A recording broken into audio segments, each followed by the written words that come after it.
Hi Libra, this is Jav. Welcome po sa ating channel. By the way Libra, this is your timeless reading. Gamitin ang reading na ito bilang gabayan lamang. Tandaan Libra, ito po ay general reading.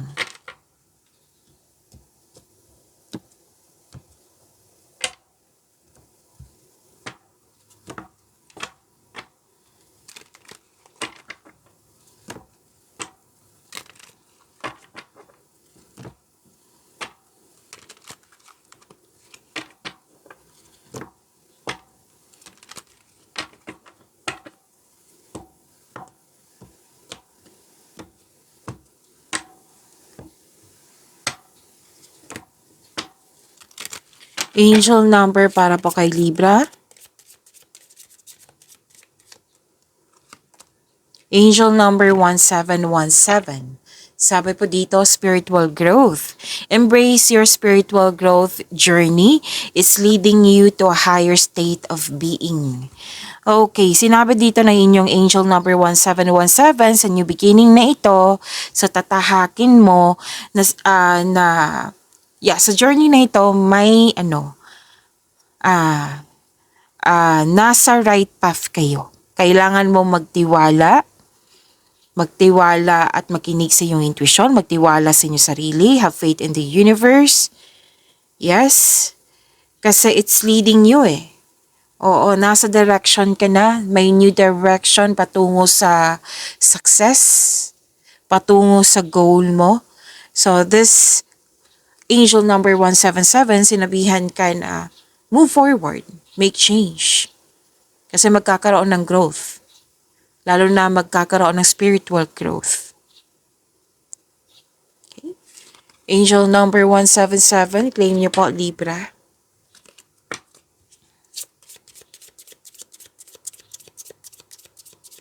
Maraming salamat po sa inyong patuloy na suporta, sa mga nag-donate, sa mga hindi nag-skip ng ads.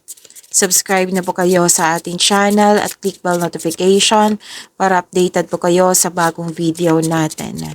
Para sa mga gustong magpa-reading po, comment po kayo ng personal reading and check my reply sa comment section. Oh, ang ganda. Okay. Sinabi din dito na may ending with new beginning, may transformation na magaganap. Oh, lumabas to sa inyong angel number 1717. Okay.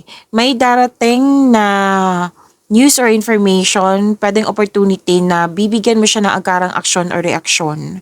At may nakita rin ako ditong may bisita, mahalagang bisita, or pwedeng ikaw yung mahalagang bisita, may lakad ka, may bibisitahin.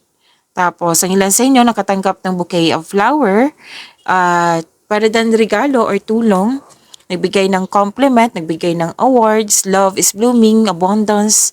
And yes, nakikita ko yung happiness nyo dito. Deserve nyo po to, Libra. Claim nyo po. And nahihirapan na bibigatan sa isang bagay, sa isang tao, or sa isang sitwasyon, pero tinulungan mo yung sarili mo, Libra. Nag-let go ka at nagkaroon ng transformation.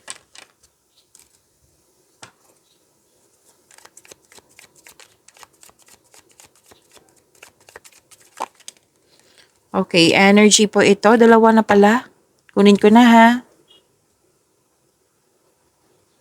Para sa mga bago dito, kung may napansin kayo ng repeating message, yan po yung pinupush ng card sa inyo. Like for example, nanood kayo sa isang monthly reading nyo, sa weekly, daily, weekly, daily, first half, second half, 2026 reading at marami pang 2026 reading. Napanood nyo na ba, Libra?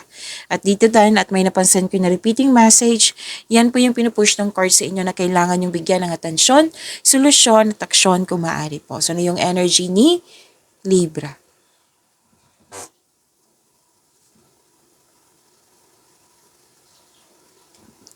Nagkaroon ng pagkakaisa po, you're making memories. May plano nga kayong mag-outing or may ganap na reunion. Nag-spend time ka sa mga bata or sa inner child mo, sa bata, sa anak mo. Pwede din nag-reconnect ka sa iyong inner child. Alam nyo ba, sa pag-connect mo sa inner child mo, sa mga bata, sa mother figure, mother nyo, mare-refresh yung energy nyo. Yes. Whether then nag-spend time ka sa old friends mo or sa mga taong para mong pamilya at may posibleng may pagpatawad na mangyayari.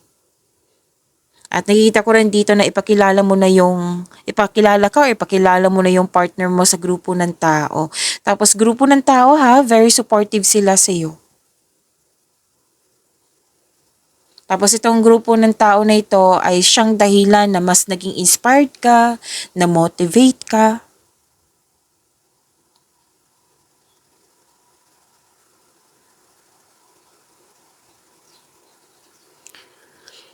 Okay, nakikita ko kasi dito, lalo na't paggabi, Libra, na malalim ang iniisip mo hanggang sa ah, mag-ingat lang po sa sobrang pag-iisip kasi sa sobrang lalim, sa sobrang pag-iisip, oo, na nakita ko dito nag-overthink eh.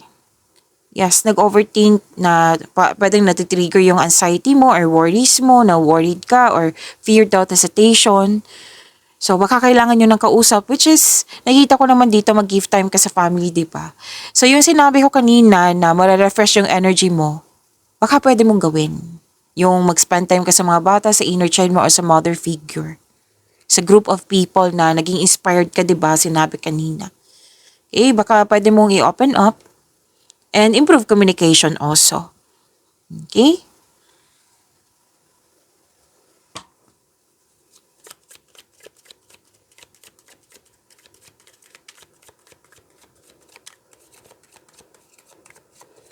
Career and money, Libra.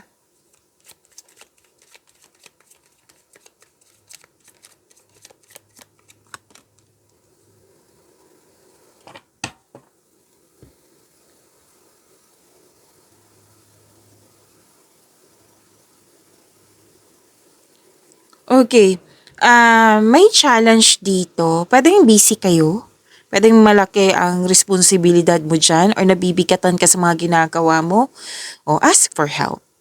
Okay? Sinabi kasi ng card dito na ipagpatuloy from here to here na move forward pa rin ang sinasabi ng card mo dito. You have to make change. Which is sinabi naman dito na inyong angel number 1717. Oo. Kung hindi ka pagod, you have to move forward, make change. Kung may gawain dyan, tapusin mo. Kasi nakaramdam ka ng pagod or nawalan ng gana na gusto mo sumuko. So, kung pagod ka, magpahinga, syempre, para sa pagbalik mo, productive ka na. Oo. Baka kailangan mo talaga ng kausap, Libra. Syempre, kakausapin mo yung taong nagbibigay ng wisdom message sa'yo, yung may experience na sa buhay, okay? And, yes po, ang sinabi kasi dito na parang napahinto ka na hindi mo tinapos yung mga ginagawa mo. So, tapusin mo yung mga ginagawa mo para after dyan, pwede ka na mag-rest, magmuni-muni, magkaroon ng time sa sarili, mag-time for reflection.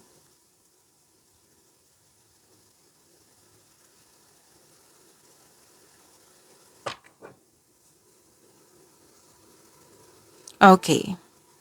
Nakita ko dito na ang ilan sa inyo, no, halos lahat kayo, nag-iisip kayo ng, okay, nag-iisip kayo ng mga bagong ideas para sa ikakabuti na yung negosyo, trabaho, or sa kaperahan. Pero nakikita ko dito parang napahinto kayo kasi naiisip, gusto nyo mag-isip muna. May oras talagang kanyan. So that's normal. Pero sinabi ng cardio dito, kung napahinto kayo na like may ginagawa kayo, tapos napahinto kayo kasi may iniisip ka. Pwedeng nag-daydreaming, pwedeng may pumasok na idea sa'yo hanggang sa malalim talagang iniisip mo. So, tapusin mo muna yung mga ginagawa mo bago mo gawin ito. Okay? Yan yung advice ng card. Pero nasa iyo to nasa iyo talaga. Pero ingat na lang po ha, kasi sa energy mo dito, nag-overthink ka na, sobrang pag-iisip. So, make it balance. Okay?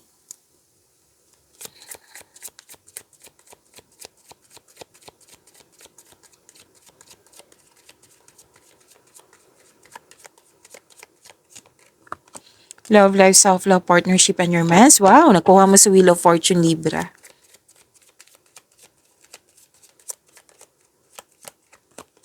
By the way, Libra, may love reading kayo kanina before this video. Kung hindi nyo mahanap, hanapin nyo po sa channel natin. Kaka-upload lang po. Malalaman mo po doon kung ano yung iniisip ng person mo ngayon.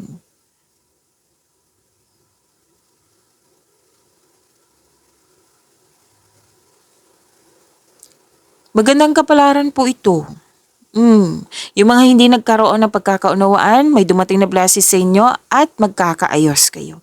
Lahat kayo, you are moving from a painful cycle to happiness. So embrace this new situation. Sinabi ng card dito na mag-focus kayo sa mag-control nyo in order to find peace. Let go mo po ang hindi mo mag-control. So may changes sa darating po, may blessings. This is good luck and good karma. May destiny din. Oo, may chance ma-meet mo yung new romantic partner mo. And happiness. Happiness ang nakikita ko dito, Libra. Claim nyo po. Pagyamanin nyo po yung blessings sa binigay sa inyo, Libra. See you tomorrow. Maraming salamat po.